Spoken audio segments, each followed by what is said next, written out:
today. So today I'm in Bendigo, so I'm meeting on the traditional lands of Dja Dja Wurrung and the Tunguran people of the Kulin Nation. They are the traditional custodians of this land. If you would like to acknowledge the traditional custodians of the land that you're meeting on today in the chat box, that would be welcomed. So International Mediation Awareness Week was created to showcase mediation taking place across the world.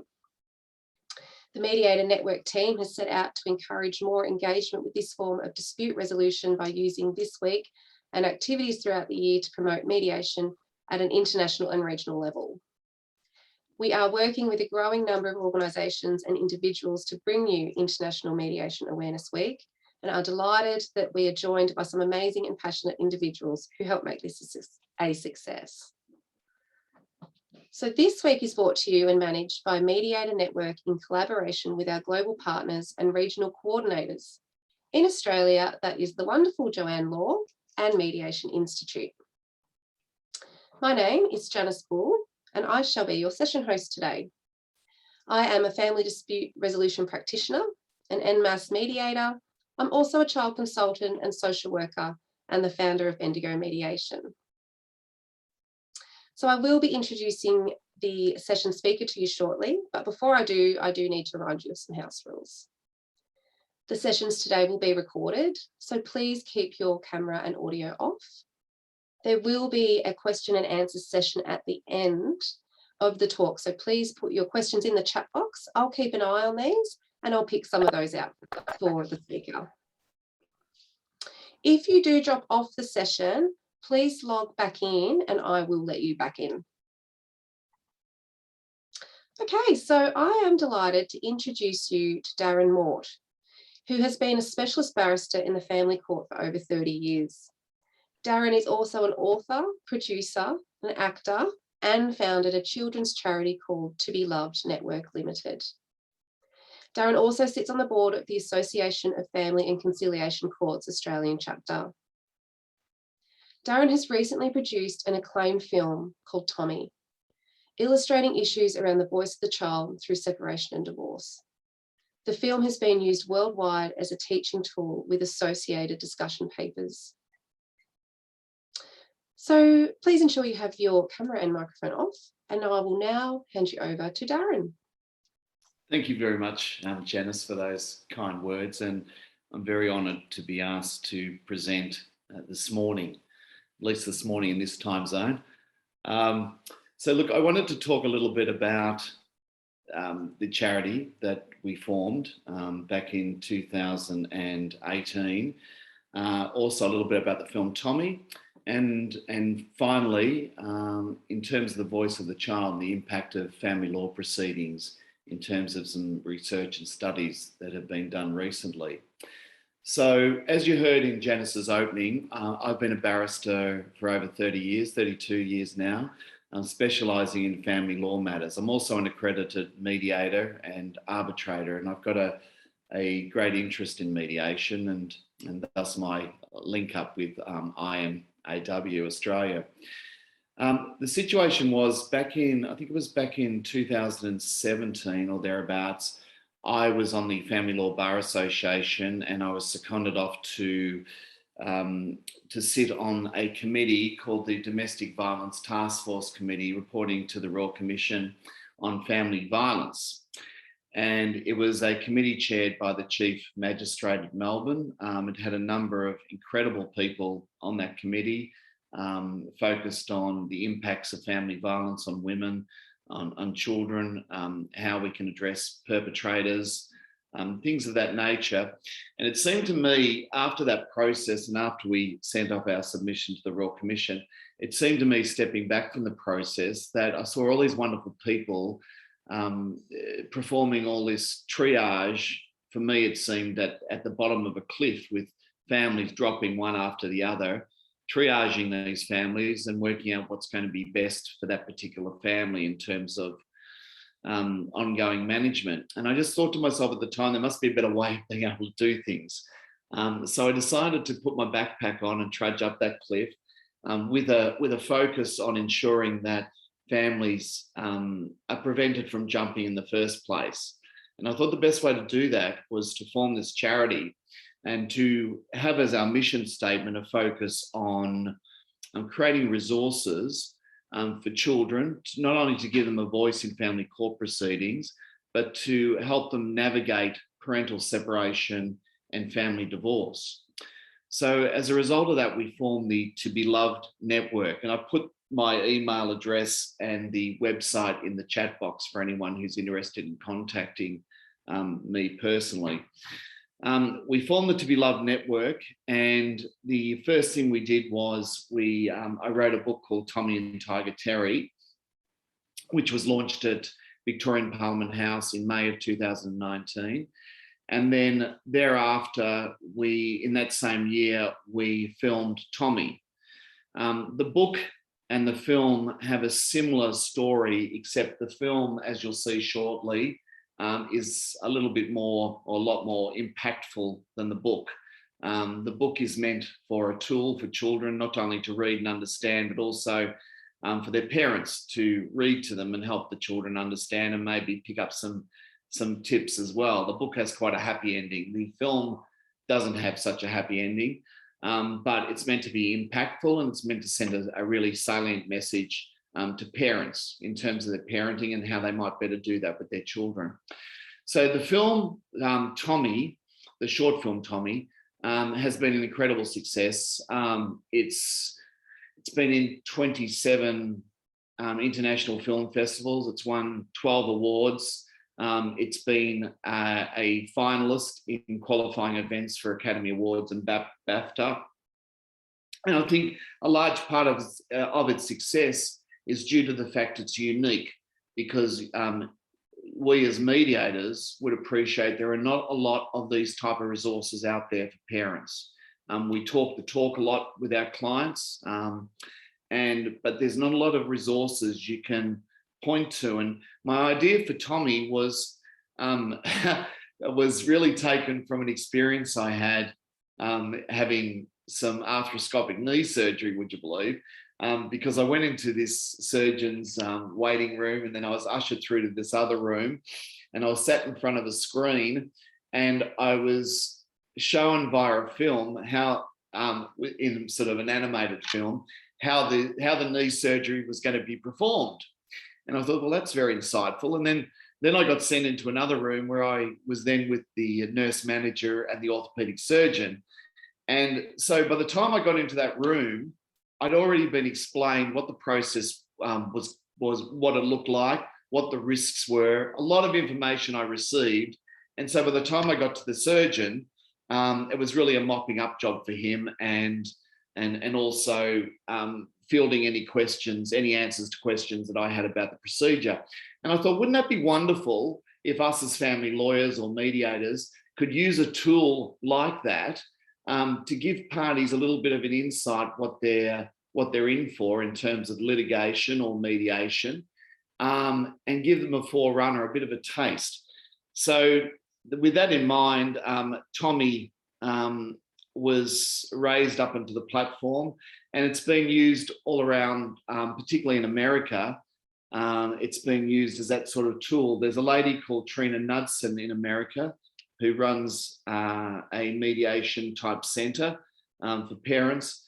And she also put together some discussion papers with me about the film, again, teasing out issues in the film, helping people understand the issues in the film, how we can do things better. And that has really been embraced by a number of authorities in the States, and a number of the judges there too. The Chief Justice in our court and the family court is very supportive of the work I do. He's amazing, and he's very forward thinking in terms of how his way of thinking, the way he thinks about how things can be better done in court. So, and they're actually looking at Tommy as using it as a pre-runner to sort of a first day in court, like at an information session. So that's really positive, and it sings to my soul in terms of being able to do some positive things to ultimately assist children, because they, of course, are major concern. They have to be our major concern because they're our future. So once we're out of COVID, we've got lots of other endeavours we want to do. We're filming a television pilot in a couple of weeks called Point of View, which will involve a mini court case, a narrative on that court case from the child's point of view, and a panel of experts, including a trauma expert, a psychologist, a real life judge from the family court, a couple of barristers and a celebrity layperson will give feedback in terms of their experiences and what they consider might be better done in court, better done in mediations, better done in terms of the best interests of children. So it's all exciting, big plans ahead, getting the message out there, and having people like you attend at this conference today is important, because hopefully I'll be able to provide you with information and perhaps even resources that you'll be able to use in your respective practices for the benefit of families and children. I want to talk about the voice of a child and its importance in family law proceedings. Gone are the days where we're in some sort of medieval setting in courts, where you've got the judge sitting, 10 feet up high, and you've got the barristers down below and the clients behind the barristers, and a child is really not seen or heard or considered to any great extent in the way that should be. Gone are those days. And I think the internet has a lot to do with that in terms of children's, the capacity for children to be involved in online platforms such as Facebook, Instagram, Twitter, TikTok. It goes on. Children's voices are becoming more and more important. And I think with the merging of the two courts recently, I think that's really highlighted. It's certainly explicit and implicit in the legislation that children are certainly at the forefront in terms of deciding what's going to be in their best interests ultimately in family law outcomes. So, as you all know, in family court litigation, there are independent children's lawyers who represent children. Sometimes those independent children's lawyers are absolutely crucial in cases, other times not so crucial. We have family consultants who prepare reports. We have affidavit material from people in children's lives that are at the coalface of their schoolwork, whether it be schoolwork, psychologists, medical specialists, psychological specialists. We have all that sort of information. I just did a case that ran for 33 days in court involving two little autistic boys in the care of their mother with significant issues involving parental alienation. It was a very complex case. And in that case, we had evidence from two family report writers, the children's psychologist, the children's psychiatrist. We had autism spectrum disorder specialist. We had the principal of the children's school. A whole bevy of information was provided to the trial judge, who was absolutely impeccable in that case, to assist him in working out what was going to be in the best interest of those children, married with, as I said, complex issues of parental alienation, enmeshment, alignment, things of that nature. So things have really turned about for the better, but I really think we can do more. And why I say that is that there seems to be consistent with the emergence of therapeutic jurisprudence. There's an increased awareness of the impact of the legal system on mental health. And there's been significant research in recent years concerning the impact of the family law system on children and young people. And clearly it's far from perfect yet. Whether we'll ever get there, I don't know. But working in the jurisdiction and working with people like yourselves as mediators, I'm really confident that we're headed in the right direction. The Australian Institute of Family Studies has also provided a number of really important publications in relation to the voice of the child. I have great respect for people like Dr. Rachel Carson, who's done some fantastic work in this field, Edward Dunstan, Jessie Dunstan, Danica Rapani, people of that nature. It's really worthwhile having a look at the Institute of Family Studies website as far as information is concerned. In relation to studies that have been performed more recently, in relation to how the family law system may better address the needs of children and young people, following research questions have some gravitas, some importance, which are worthy for consideration. And that is, what are the major issues from the perspective of children and young people when making parenting arrangements post-separation? What are the experiences of children and young people in engaging in family law system services? And through what services can children and young people be most effectively assisted to deal with parental separation? And finally, what is the effective professional practice from the perspective of children and young people? And that's some of the research that's been done, and there's some answers to that research. Some matters are a little bit unclear at this moment, and I just want to take you through some of that particular information which might assist you.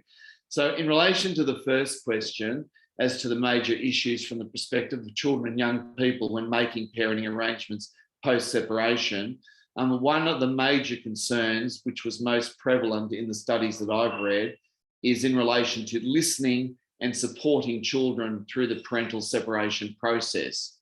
In a moment, when you see Tommy, you'll see that the power of that film, well, I hope you'll see, the power of that film is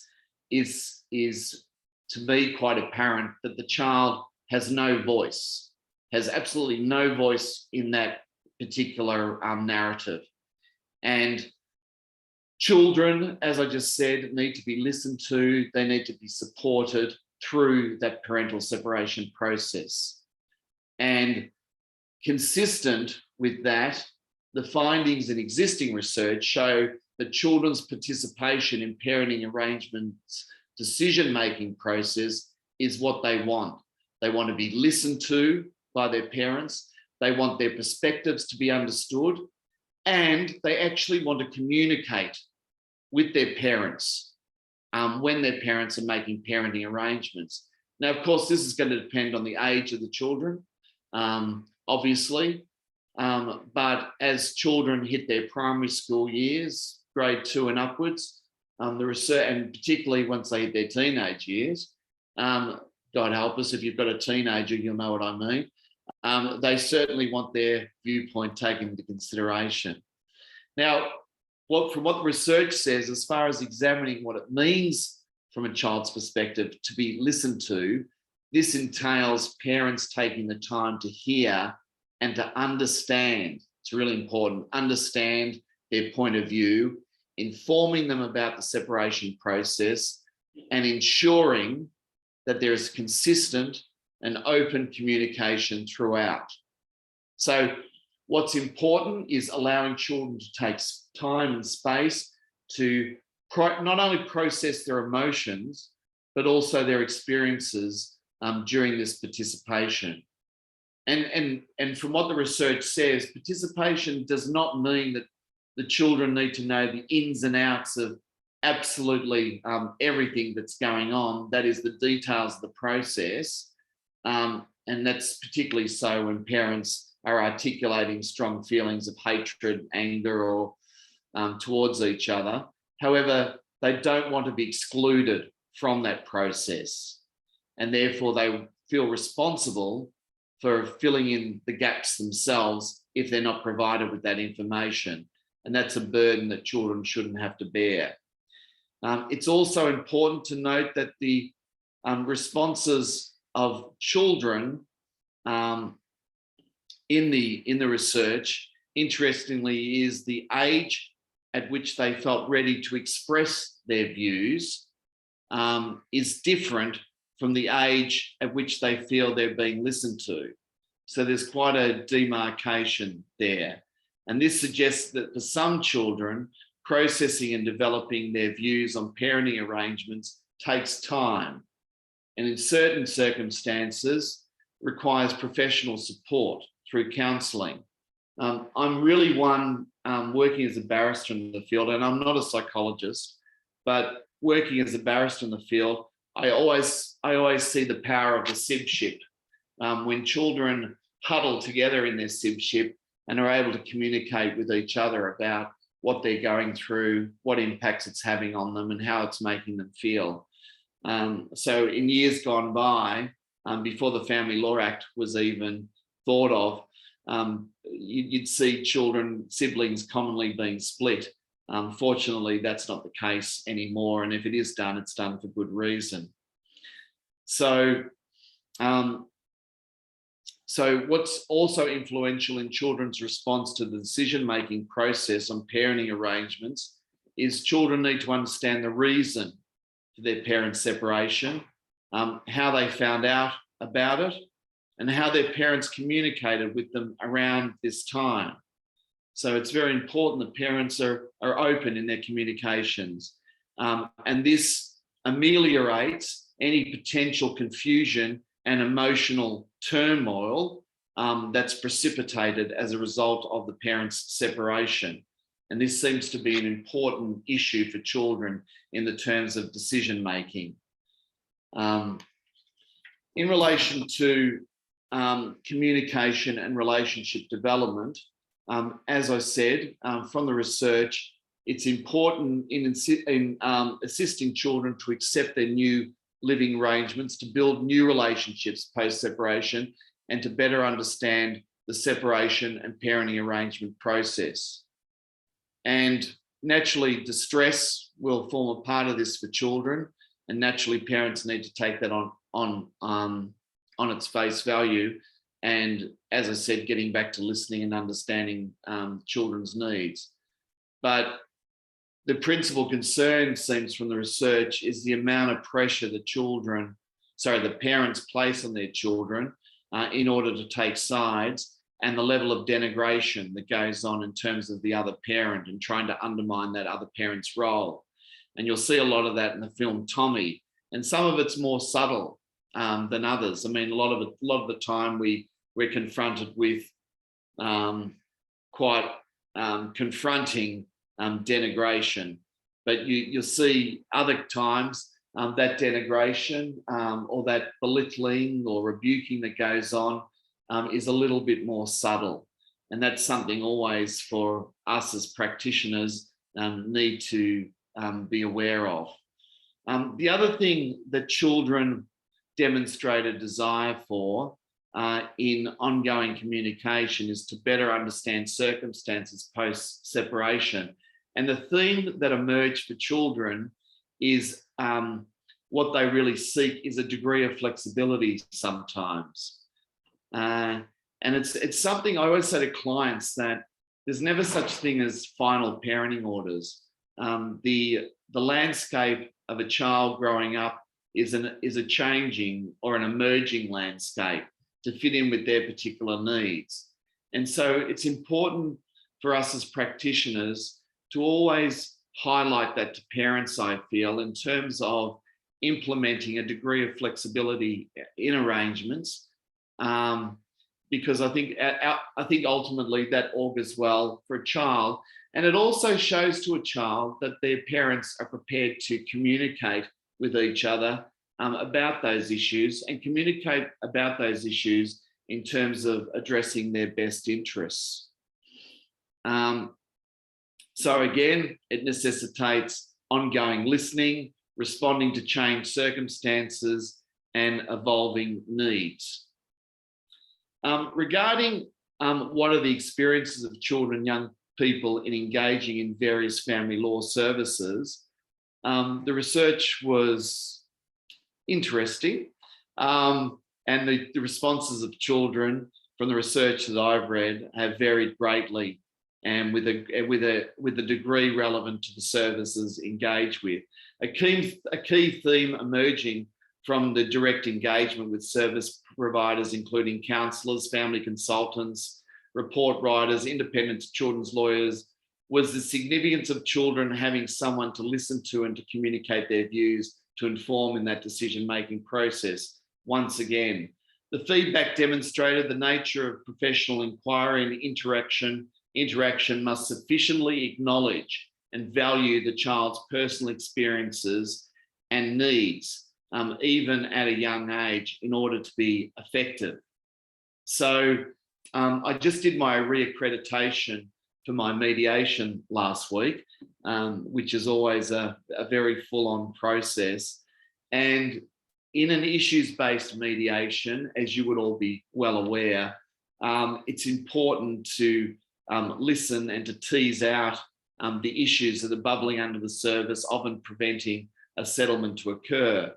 And in the same respect, I was thinking when I was going through that reaccreditation, there's a lot of applicability that process relates to in terms of me as a barrister and being able to present a case in court and listening to what children want and acknowledging their personal views, validating them, and then moving on.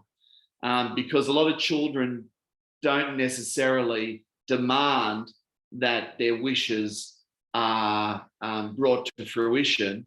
The important thing for children is knowing that those wishes have been thrown into the melting pot and have been considered. So the most positive experiences would have been described in research to non-family law related services relate to professionals who are perceived to be genuine in their intentions and approach, and who focus on making arrangements in the best interest of the children and providing more positive experiences for the children.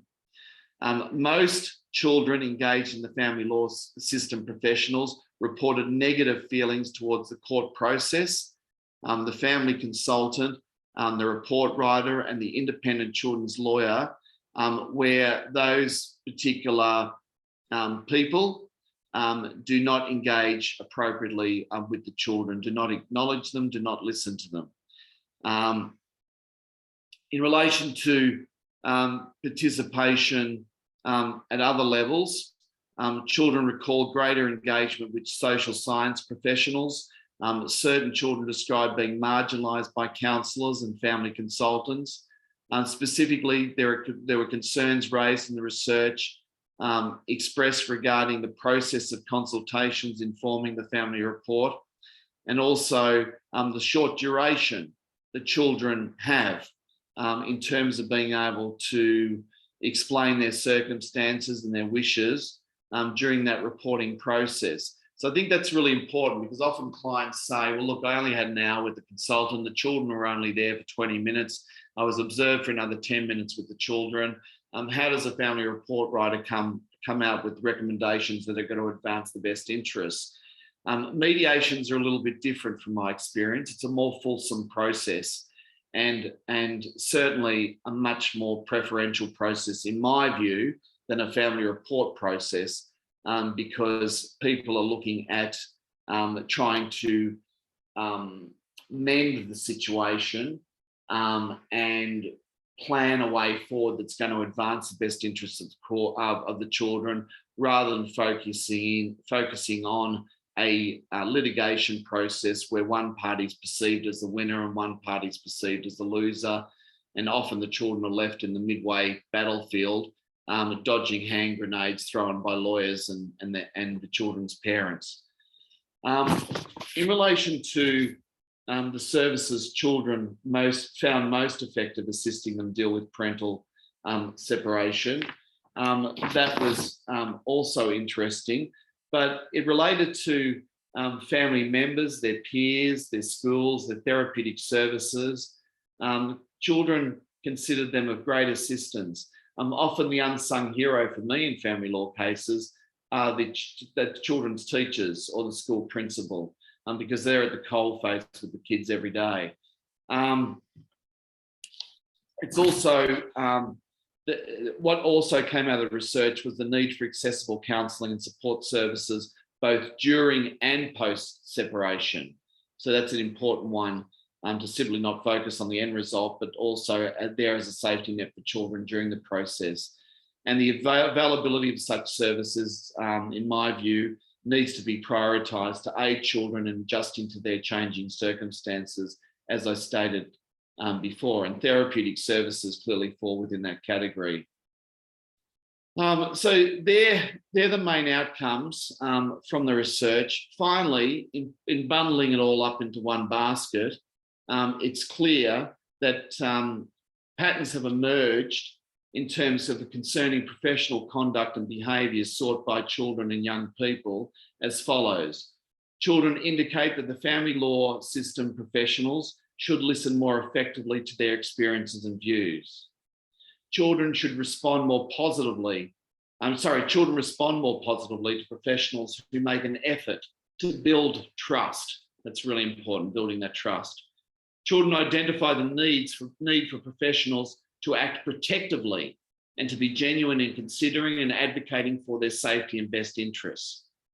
It is clear providing a space for children to speak their mind to professionals who actively listen is important throughout the process of separation and making parenting arrangements. Professionals should make particular effort to be patient, down to earth, empathetic, personal in dealings with children. Their ability to interact with children can be significantly enhanced by specialist training specifically dealing with children. And crucially, practitioners must be cognitive of the fact that it takes more than one meeting to develop rapport and to develop a relationship of trust. The empirical findings that I've set out today for you are consistent with my practical experiences working as a family law barrister and mediator. Allowing the voices of children and young people to be heard throughout the process of parental separation is a matter which, in my view, must be prioritised. This requires increased awareness, reform of family law processes, and ongoing professional development of practitioners working in this field. There is a future. It's a bright one, and it's often looking at us in the face in terms of children.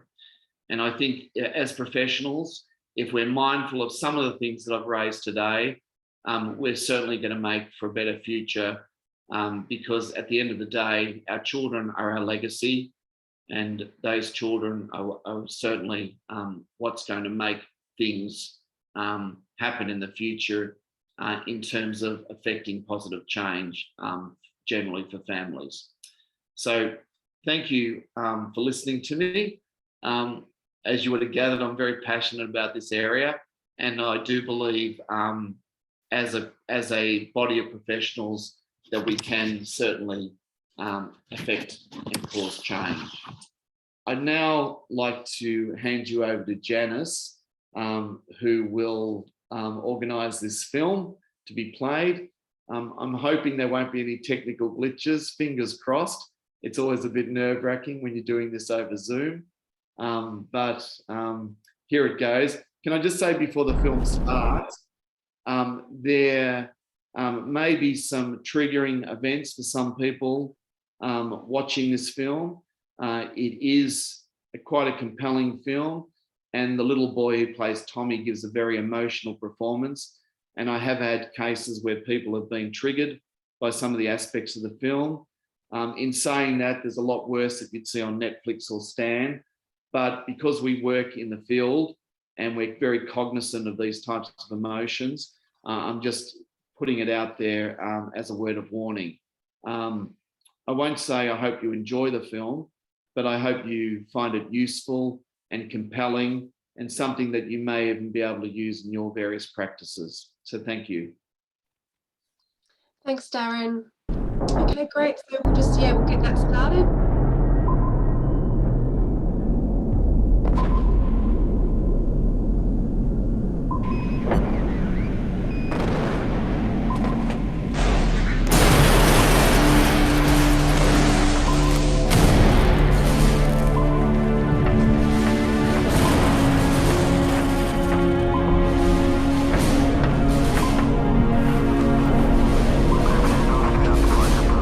What is it?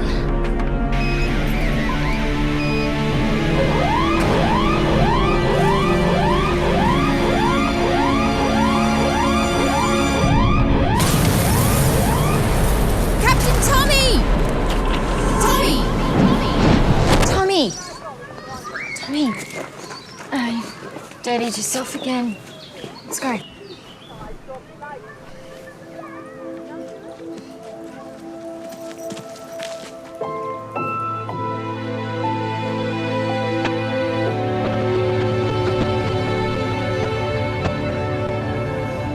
you have breakfast?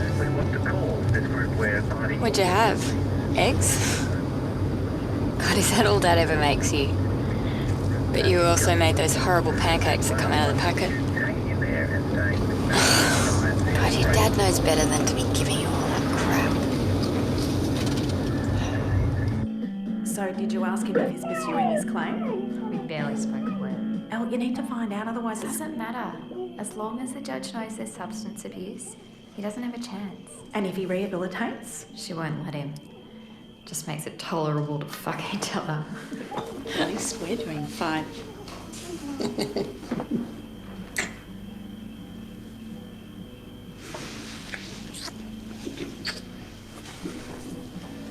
Hey, honey. Why don't you go get in your pajamas and help set the table?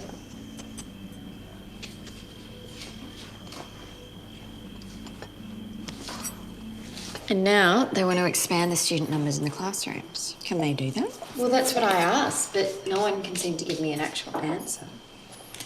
That can't be good for the kids. No. Oh, I will get us another.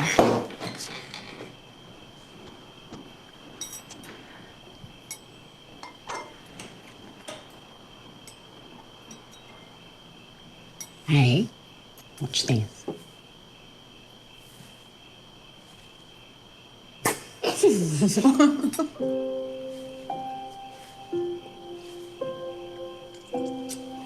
What's going on here? Oh, we're just having dinner.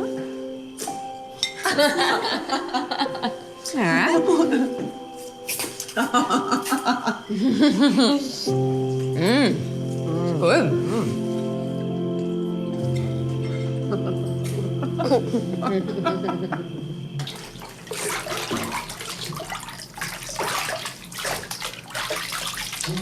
Come on, buddy.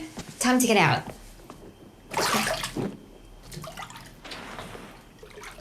What's this? Who did this to you?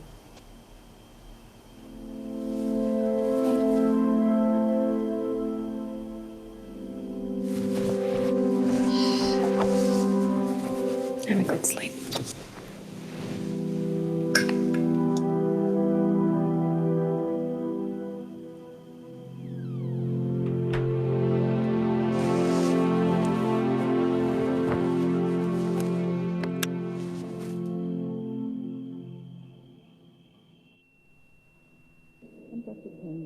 I normally write one or two little words down on my piece of paper while we're talking, just to make sure that I get everything right. Is that okay with you?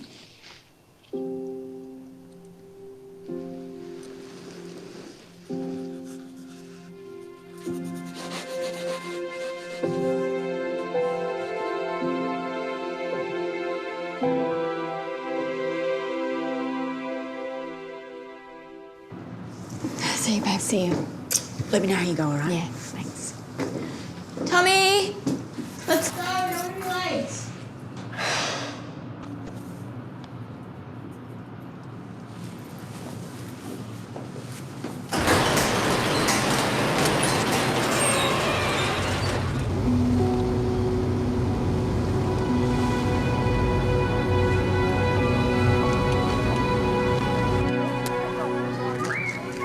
Yeah, I know. I'm really sorry. She'll be here any second, and then I will come straight into the office.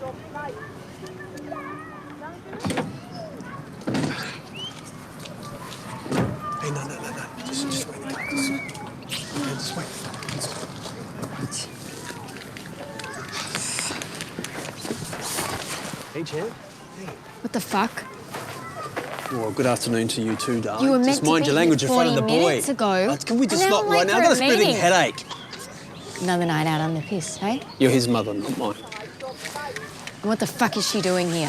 Come on, Ali, please She's stop. not She's not supposed to bothering be anyone. here during changeover. She's not holding my hand, for know Christ's that. sake. She's 15 metres away in a car. Which there's more that can be said Court for you orders when you are drop off court my boy orders. with that boondagger. Nothing you can do about it. Yeah? We'll see about that. Just so you know, I could barely convince him to get in the car and come here. Yeah, because of all the BS you keep feeding him. Come on, mate.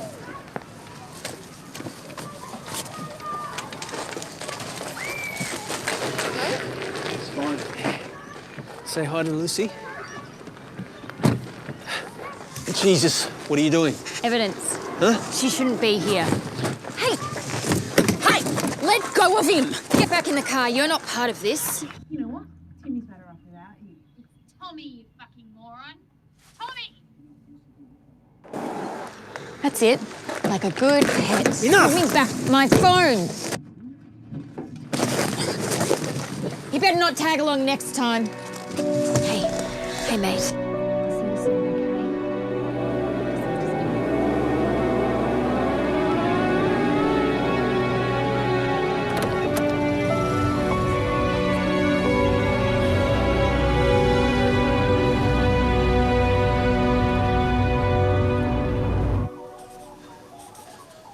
Oh, looking good. I'm starving, Luce. Hey, buddy. Come on, you're home now. Come on, you can take these dirty things off. Did you really want to not come here, huh? I thought you liked visiting your dad. So, why did Mum say that? Says all sorts of things that are untrue, huh? Hey, why don't you show Tommy what you got him? Soon. I've got some catching up to do. I miss you so much, you little bugger. Heads up! Fuck. I said later. Oh, babe, come on. It's fine. I don't know. Huh? You think you deserve a present? All right, fine.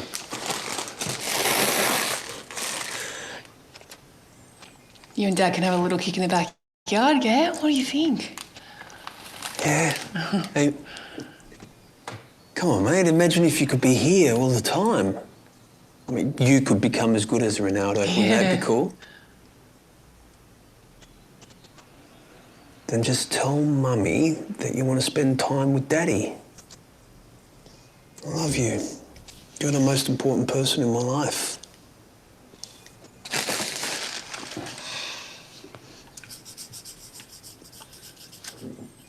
We'll just finish this later, okay? Hey, Tommy, hey, why don't you go put your bag in your room, mate? Yeah, lunch is almost ready. Hey.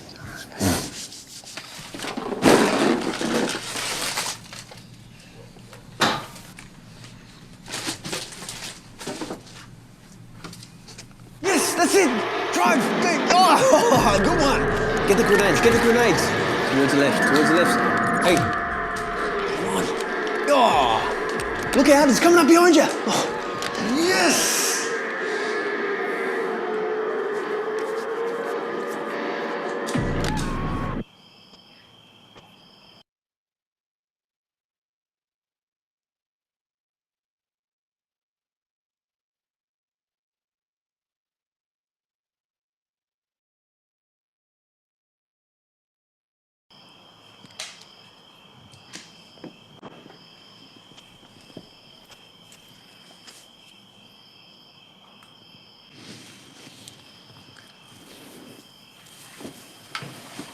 There you go. Oh, getting heavy. Hey. What happened, buddy? We'll talk about it tomorrow. All right? Night, buddy.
baby, it's okay. It's okay. It's just powder, yeah? They're not going to pick it up in your piss. It's fine. It's so fine.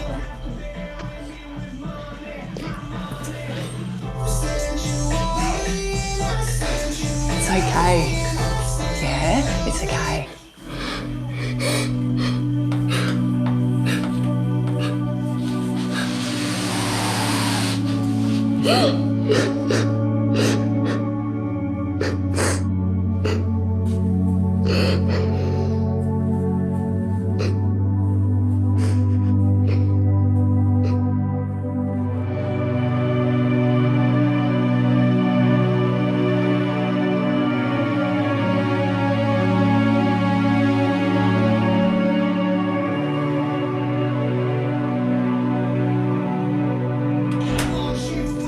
Tommy?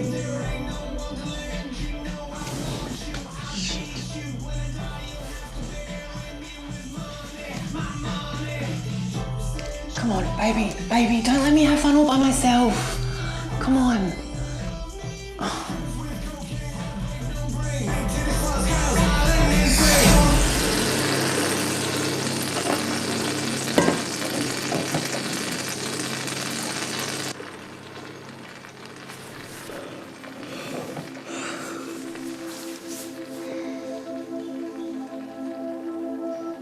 Hey, you ready? Come on, up. Oh, yeah.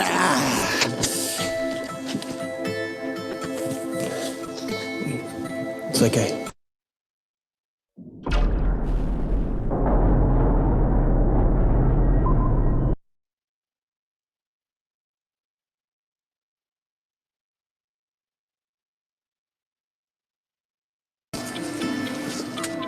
Hey, buddy.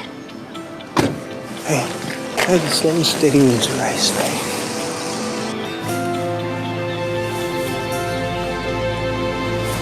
That's it, nice and slowly.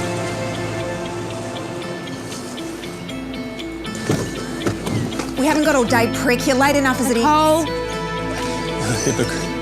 You're slagging me off for bringing Lucy to a changeover and you bring this dyke. Yeah, well, at least she's not bringing her son back with bruises. Nicole, stay out of this, please. Hey, what did you just say? You know what? Fuck this. Come on, Tommy. Sam! Get in. Let him go! I swear to God, I'll tell the judge how you beat him. I have never laid a finger on my boy. But that is no guarantee for you and that fucking left either.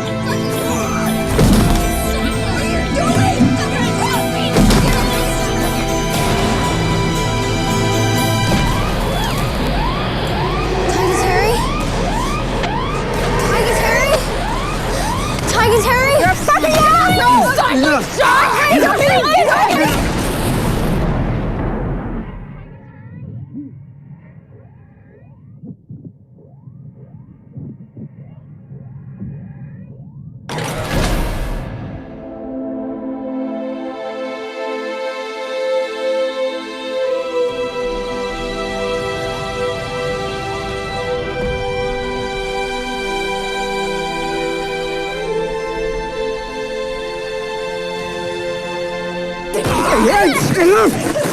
Fucking hell! Get in the car! Ellie! Get in the car! Oh, shit.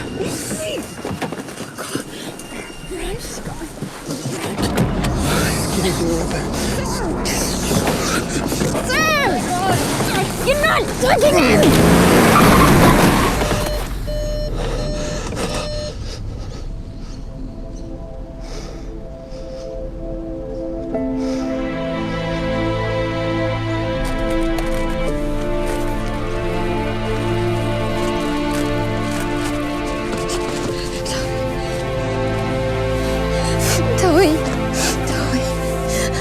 Tommy, I'm so sorry. I'm so sorry.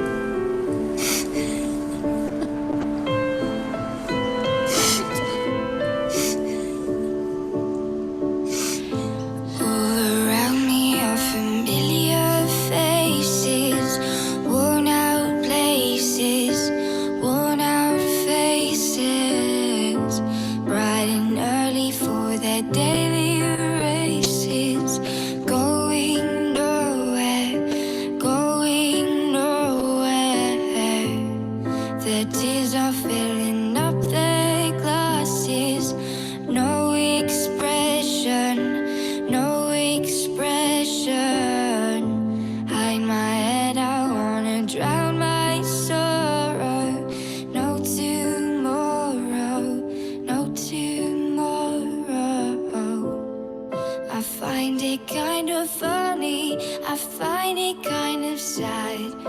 The dreams in which I'm dying are the best I've ever had. Find it hard to tell you, I find it hard to take when people...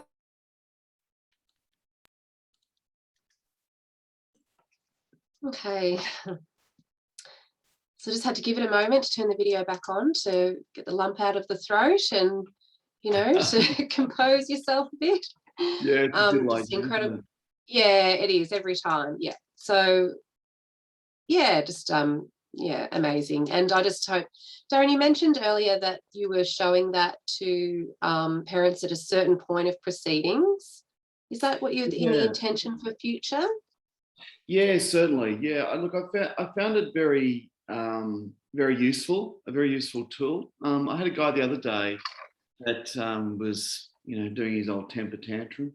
And I said, look, I'm just going to leave you with this film. I'm not going to say anything further to you. I'm just going to get a coffee. I want you to sit down, have a think about what I've said, and I want you to have a look at this film. Anyhow, I came back and, you know, Big Bruiser was sitting there sniffling and using the tissue box.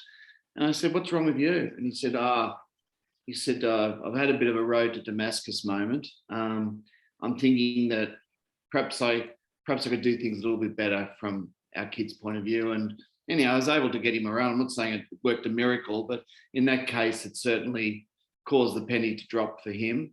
And I just think seeing something visually, like we listen so much to what people say and respond, but I think showing something visually to someone, it just arms us with another tool that we can use as practitioners in this space. That's all. Absolutely.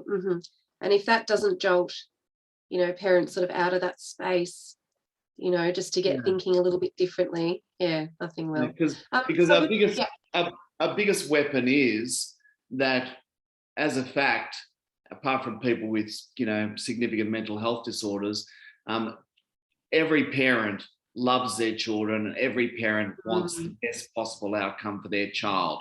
Whether that's from their perspective, whether it's wrong or right, they genuinely want a decent outcome for their kids.